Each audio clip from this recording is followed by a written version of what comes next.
Thank you, Mr. Mayor, and members of your Executive Policy Committee for the time and effort that you've invested into drafting the 2019 City Winnipeg budget. I know it's a significant commitment of time and hard work. Creating a vibrant city is a delicate balance of art and science. To be successful requires thoughtful deliberation, collaboration, and a willingness to learn and listen, as much as an ability to share knowledge and build capacity. As city builders, it is our role to be out front leading the discussion and debate. That is both our place and our responsibility. By providing good information, analysis, and input, we can expand on the conversation this city has about its priorities. We can introduce new ideas, new concepts, and approaches that generate creativity to ultimately ensure a high quality of life for all. We are at the beginning of a new 4-year term. We have a very good mix of councillors. We have new councillors with fresh ideas and councillors with medium to long-term experience. Every councillor has been democratically elected or acclaimed by approximately 45,000 citizens of their respective ward. This council has diversity, we have gender representation, we have people passionately committed to improving the quality of life for all Winnipeggers, and we have the life and career experiences of each councillor brings to the table. Every single councillor brings unique and valuable perspectives forward. Today, we are here to move the budget along, a budget crafted to support the direction and priorities of the city for 2019 and to lay a direction for the upcoming 5 years. We don't do a strategic planning process, which in my opinion is a travesty, but instead, we allow the budget process to set the direction and priorities for our city. The budget essentially is the purpose of why we are here. Everything we do every day, every decision we make is tied to the budget in some form or another. But, Mr. Mayor and EPC, I believe the budget process used to set the direction and priorities for the city is fundamentally flawed. The process is over 20 years old and in dire need of an overhaul. The process did not draw on the input of the 15 councillors who were elected to represent their constituents. It was crafted by 8 councillors and the mayor. Virtually half of the elected councillors representing 350 citizens had almost no input or influence in how tax dollars were being invested. I ask you, how is this collaboration when there is so much talk about collaboration and criticism expended that some are not willing to collaborate, when everything we do every day is related to the budget process, where 8 democratically elected councillors are not allowed to participate, to collaborate. The process is wrong, and I know it goes against everything many of you stand for. We are not party-based here at City Hall, at the City of Winnipeg. Each councillor is democratically elected to represent citizens. For sure, non-budget working group councillors had a couple of hours with the mayor and finance chair to discuss issues, but those few hours hardly compare to the countless hours, days, and weeks all of you have invested and the time you've had in crafting the budget. I fundamentally believe it is wrong not to have all of councillors participate in the budget. I believe it is wrong that 15 councillors and the mayor do not work together to set the direction and priorities of the city. I believe this process makes a mockery of being democratically elected to represent constituents' interests. And I believe it lays a clear foundation for an us versus them environment, which results in an odd collaboratory process to follow. I believe we should craft a strategic plan at the beginning of each term, drawing on many of our long-term plans to set direction for councillors, citizens, and the public service. In the 2 budget committee meetings that I had, I heard that from both the departments, that they'd like to have a strategic plan. Citizens of Winnipeg elect 15 councillors and a mayor to represent them at City Hall to ensure value for their tax dollars. When we are all not at that table deciding or weighing in how those tax dollars are invested, I ask you, how can we be accountable to our citizens? The meeting today is for non-budget working group members of council and the public to make any recommendations on change. Since the budget was tabled on March 1st, non-budget working group councillors have had 7 days to review the billion-dollar budget. 7 business days.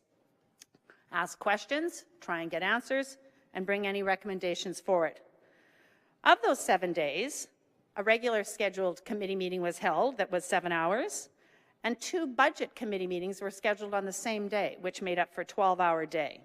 So really, for me, I had 5 business days to go through this budget, ask questions, scrutinize on behalf of my constituents, and come forward and make recommendations now for your consideration.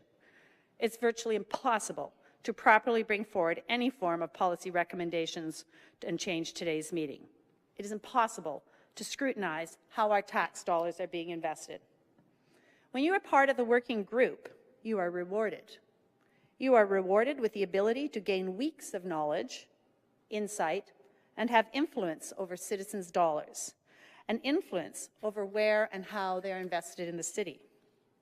In today's day and age, citizens are demanding more and more openness and transparency from elected officials, and I agree. It's high time we change this budget process so all councillors are part of crafting the budget and are accountable for citizens' tax dollars. Every single councillor brings value and representation on behalf of their citizens. This current budget process does not allow our city to be the best it can be. In 20 years, we've not had a governance review on how we do business and make decisions on behalf of taxpayers. If this current process doesn't highlight the need for a governance review and a change, I don't know what does. We're all here to make positive change. We're passionate about our communities. We're passionate about the people we work with. And I do believe we all recognize it's time to make a change. But it takes leadership to make change. And I'm really not sure where that leadership lays. Hopefully in each of you. I'm asking you to be a leader, to push for that governance review to start, and to let's bring not only our budget process, but all decision-making and information sharing processes into the 21st century. I will bring forward 2 recommendations. One of them is to include the UFF funding formula. I did speak to the mayor about it, and I did speak to Councillor Gillingham prior in the process. For some reason, it was forgotten. It affects virtually every single councillor's community centres. I think it's a positive motion to bring forward. I ask that you bring that forward.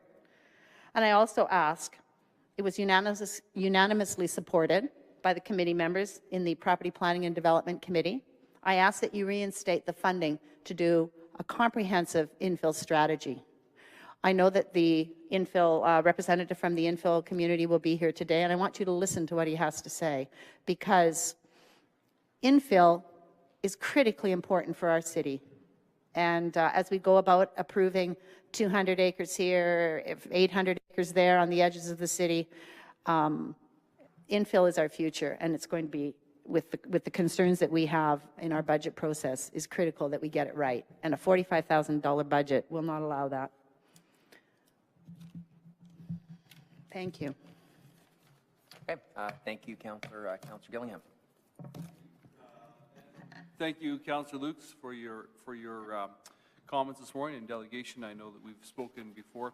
So maybe I guess, do I have to phrase this as a question? I guess it's a question. I can make comments, right? Do I have to phrase it as questions? Nonetheless, I'll make a comment here today.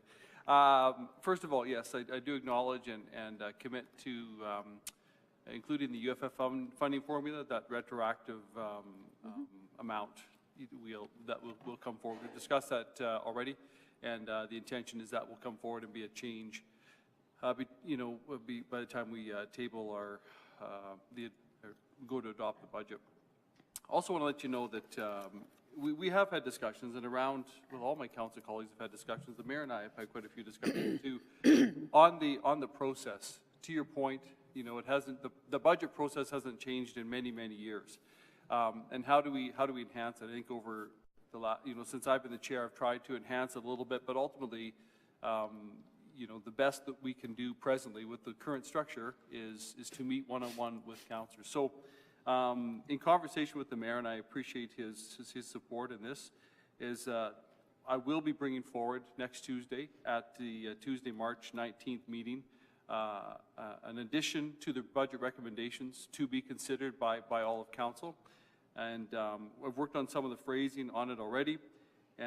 Ultimately, it would enable the there'll be funding put in, and we'll get the right dollar amount to be included in the 2019 operating budget to enable the Chief Administrative Officer to procure external consulting services required to undertake a strategic planning session involving all members of council no later than 60 days after the 2019 budgets are passed, with the goal of establishing citywide priorities and a process for developing the 2020 multi-year budgets. So the aim of this recommendation would be to, number one, do some strategic planning, and then also out of that process also to determine what would be an optimal or the best process to go into multi-year budgets and the process for that. So that is something that I do appreciate the mayor's support on that, and we've talked at length. We really want to get everybody around the table. To your point, everyone's elected, by their respective wards and the citizens of their respective communities. And so this is an effort to transform the budgeting process. I didn't know it was 20 years, but if you say it's been over 20 years, I take you at your word. And so this is certainly the goal with this recommendation. Well, that's interesting, Councillor Gillingham, to hear that. With all due respect, before I was elected in 2014, I heard countless times we were going to lift the veil of secrecy at City Hall. I've heard countless, every budget, we're going to change the process, we're going to modify it, we're going to make it better. That's great. I say bravo to you to put that motion forward. To me, at this point in time, action speaks more than words. Well, so with due respect, so what we'll do is we'll put the motion forward and then let action speak, because then all councillors can vote to support that or not support it. But it'll be there in black and white, and that'll be the recommendation. And you do realize that at this point, for a budget process, non-budget members' vote for the budget does not count, because the budget working group of EPC, the mayor, the deputy mayor, and the acting deputy mayor have enough votes. So it doesn't matter how we vote for the budget. It does not matter. I have no more questions. Councillor, I think Or points. Mays and Councillor Orlico? Councillor Mays. Yeah, just for clarity, you used the term reinstate in reference to the Infill? infill. Reinstate suggests it was in, was taken out. You're aware it was never in. We didn't have 600. Wrong terminology. I apologize. I've been working 24 hours a day for 5 days trying to go through the budget. Reinstate's the wrong word. I apologize. I'm just here for the parties. All right. That's good. Okay, not hearing any other questions. Thanks very much for joining us this morning. Have a great day. Thank you, Mr. Mayor. Thanks.